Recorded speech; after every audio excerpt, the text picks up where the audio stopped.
Y es que una casa estaba terminada solamente cuando el maestro mayor colocaba la última teja. Así nos contaba mi madre, en las noches, después de la comida, cómo eran contadas nuestras historias, al calor de la familia, para que perduren en nuestra memoria. El significado de la voluntad de toda la familia. Cuando hicimos la casa, ahí nos brindaron la familia las tejas. Cada uno nos dieron tejas. El cariño, así la voluntad, era antes de todas las casas, así sabíamos ir con teja. Nosotros hemos ido con tejas y lo que son familias, tíos, o primos, o tías, cualquiera que sea, o particular también, nos decían, vendrán y vamos a ayudar a mi esposo a hacer el último día de cobija de la casa, la teja. Entonces ya por la tarde entraba la obligación con tejas, ya cualquier persona, así nosotros, así mismo la persona que nos han dado a nosotros, así mismo decíamos, nosotros conversábamos. Allá tan tenemos que Dios les pague, ellos ya nos dieron, nos vinieron a dar, entonces nosotros nos vamos así mismo con la platita puesta en la teja, y los lavacaras, ellos ya venían con sus lavacaras de papas, gallinas, cuyas, así nos daban.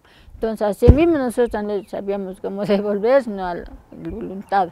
Entonces después ya hicieron vueltas las tejas de papel, ya hacían así bonitas, adornaditas, así también.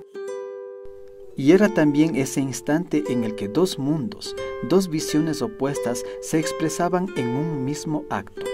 Colocada la última teja, el señor cura realizaba la bendición de la casa, esparciendo agua bendita por los distintos espacios de la casa. Luego entraba la espiritualidad nuestra, se producía la limpia para literalmente barrer las malas energías, los malos espíritus, y ese era el papel de la última teja, adornada con figuras de animales o cruces que se constituían en las protectoras de la casa.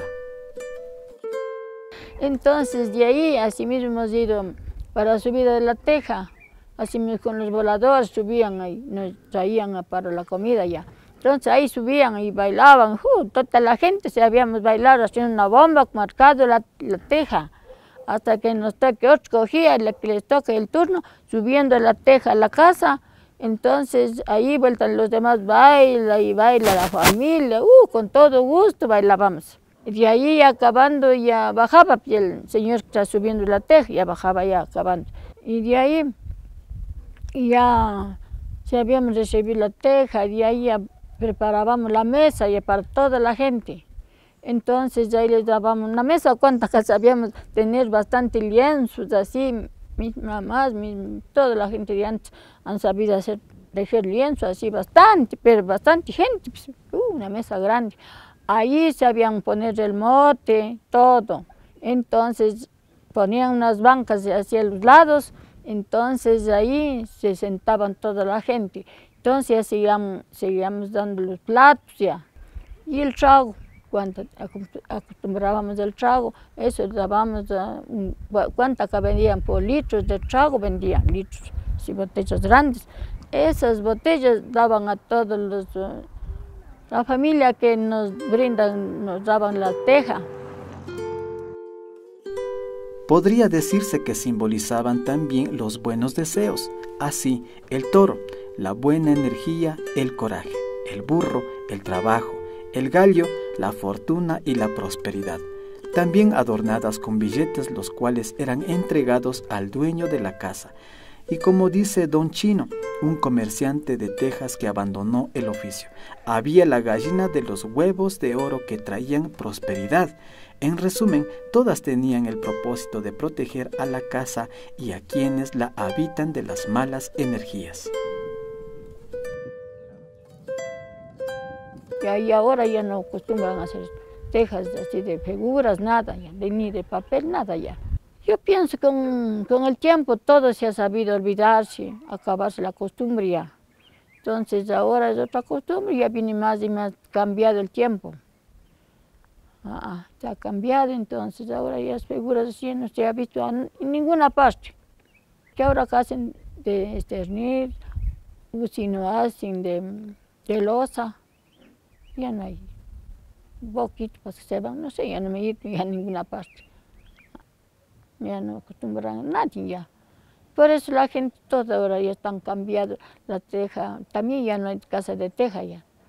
Solo no sé, media hora de ternir nomás. Entonces ya no hay para decir que de teja ya no quiere nadie. Y es que parecería que las nuevas generaciones ahora caminan sin detenerse a observar, sin darse cuenta que al dar la espalda están condenando al olvido estas expresiones. Parecería que otros objetos van conquistando estos espacios. La modernidad va ocupando aceleradamente estos espacios que nosotros mismos permitimos, ignorantes de nuestra riqueza. Para conocer más sobre las culturas originarias del Ecuador, suscríbase, dele me gusta, active la campanita y comente.